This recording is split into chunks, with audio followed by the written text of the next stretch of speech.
জয় শ্রীরাম। হর হর মহাদেব। নমস্কার বন্ধুরা, আমি Soumita. Welcome to my channel divine blessings with সৌমিতাতে। আমি এখানে কথা বলি love attraction, manifestation, spirituality, occult, numerology, astrology ইত্যাদি নিয়ে। আপনারা যদি এই বিষয়গুলোতে ইন্টারেস্টেড হয়ে থাকেন তো আগে অবশ্যই আমার চ্যানেলটি সাবস্ক্রাইব করবেন। ভিডিও ভালো লেগে থাকলে লাইক অ্যান্ড শেয়ার করতে ভুলবেন না। আপনারা কি জানেন, সনাতন ধর্মে এমন একটি মাস আছে যে মাসে সঠিক নিয়ম মেনে চললে চরম দরিদ্র ব্যক্তিও কোটিপতি হয়ে উঠতে পারেন। হ্যাঁ, আজ আমরা বলছি মল মাস বা অধিক মাস নিয়ে, যাকে স্বয়ং শ্রী কৃষ্ণ নিজের নাম দিয়েছেন পুরুষোত্তম মাস। প্রতি ৩ বছর পর পর এই মাসটি আমাদের জীবনে একটি জ্যাকপট বা মহাসুযোগ নিয়ে আসে, কিন্তু অনেকেই না বুঝে এই সময় কিছু ভুল কাজ করে বসেন। আজকের ভিডিওতে আমরা জানবো এই পবিত্র মাসে আপনার ভাগ্য বদলাতে সকাল থেকে রাত পর্যন্ত কি কি নিয়ম মানবেন এবং কোন ভুলগুলো ভুলেও করবেন না। ভিডিওটি শেষ পর্যন্ত অবশ্যই দেখুন। মল মাসে বা অধিক মাসে কি কি করা সম্পূর্ণ নিষিদ্ধ। সবার আগে আমাদের জানতে হবে এই মাসে কোন কোন কাজ করা শাস্ত্র মতে সম্পূর্ণ নিষিদ্ধ বা বর্জিত। যেহেতু এই মাসে নিজস্ব কোনো সূর্য সংক্রান্তি থাকে না, তাই এই সময় সমস্ত ধরনের শুভ বা মাঙ্গলিক কাজ বন্ধ রাখতে হয়, যেমন বিয়ে বা আশীর্বাদ। এই মাসে বিয়ের অনুষ্ঠান বা পাকা কথা বলা যায় না। নতুন সম্পত্তি, গাড়ি কেনা বেচা, গৃহপ্রবেশ করা থেকে বিরত থাকুন।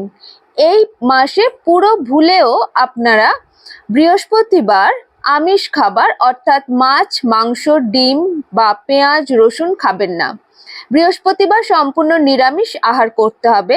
এমনকি এই মাসে অন্য কারোর বাড়ির খাবারও গ্রহণ করা উচিত নয়। তাহলে প্রশ্ন আসে, এই মাসে আমরা কি করব?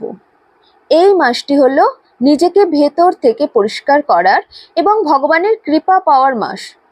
চলুন জেনে নিই প্রতিদিনের নিয়মগুলো। প্রতিদিন ভোর 4টে থেকে 5টার মধ্যে ঘুম থেকে উঠুন। স্নানের জলের জন্য একটি অলৌকিক প্রলেপ তৈরি করুন। আমলকির গুঁড়ো এবং কালো তিল একসঙ্গে পিষে একটা কৌটোয় রেখে দিন। রোজ সকালে স্নানের সময় সামান্য গঙ্গা জল বা গোলাপ জল মিশিয়ে এটি সাবানের মতো শরীরে লাগান। এতে শনিদেবের কুদৃষ্টি এবং শরীরের সমস্ত রোগ ব্যাধি দূর হয়। বিশেষ করে কুম্ভ, মীন ও মেষ রাশির জাতকদের জন্য এটি করা অত্যন্ত জরুরি। স্নান সেরে পুজোয় বসুন। এই মাসে ভাগবত পুরাণ, গীতা, সুন্দরকাণ্ড বা রামায়ণ পাঠ করলে কোটি গুণ বেশি পুণ্য লাভ হয়। প্রতিদিন সকাল বিকেল পাখিকে দানা দিন, গরুকে রুটি খাওয়ান, কুকুরকে দুধ দিন এবং পিঁপড়েদের আটা বা চিনি দিন। এই মাসে তুলসী গাছ এবং আমলকি গাছের পুজো করা অত্যন্ত শুভ বলে মনে করা হয়।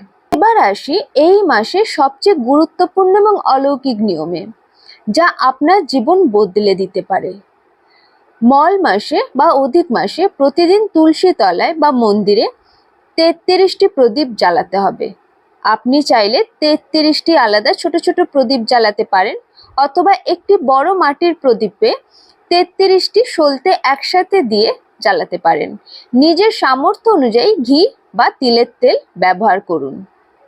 এই পুরো মাসে আপনারা নিজের পছন্দের যে কোনো একটি খাবারটা মিষ্টি হলে খুবই ভালো, খাওয়া ছেড়ে দিন এবং সেই খাবারটা গরিব ও দুস্থ মানুষদের মধ্যে বিতরণ করুন। এতে ভগবান শ্রীকৃষ্ণ অত্যন্ত সন্তুষ্ট হন। সব শেষে এই পুরো মাস সারাদিন মনে মনে একটি মহামন্ত্র জপ করতে থাকুন। হরে রাম রাম রাম হরে হরে, হরে কৃষ্ণ কৃষ্ণ কৃষ্ণ হরে হরে। অথবা আপনারা ওম নমো ভগবতে বাসুদেবায় নমঃ মন্ত্রটিও জপ করতে পারেন। প্রতিদিন সকালে সূর্যদেবকে জল অর্পণ করে প্রণাম করতে ভুলবেন না। বন্ধুরা, নিয়মগুলো হয়তো একটু কঠিন, কিন্তু 3 বছরে মাত্র একবারই এই সুযোগ আসে। এই নিয়মগুলো পালন করে দেখুন, আপনার জীবনের সমস্ত দারিদ্রতা ও কষ্ট দূর হয়ে যাবে। আজকের এই তথ্যটি ভালো লাগলে ভিডিওটি লাইক করুন এবং আপনার প্রিয়জনদের সাথে শেয়ার করুন।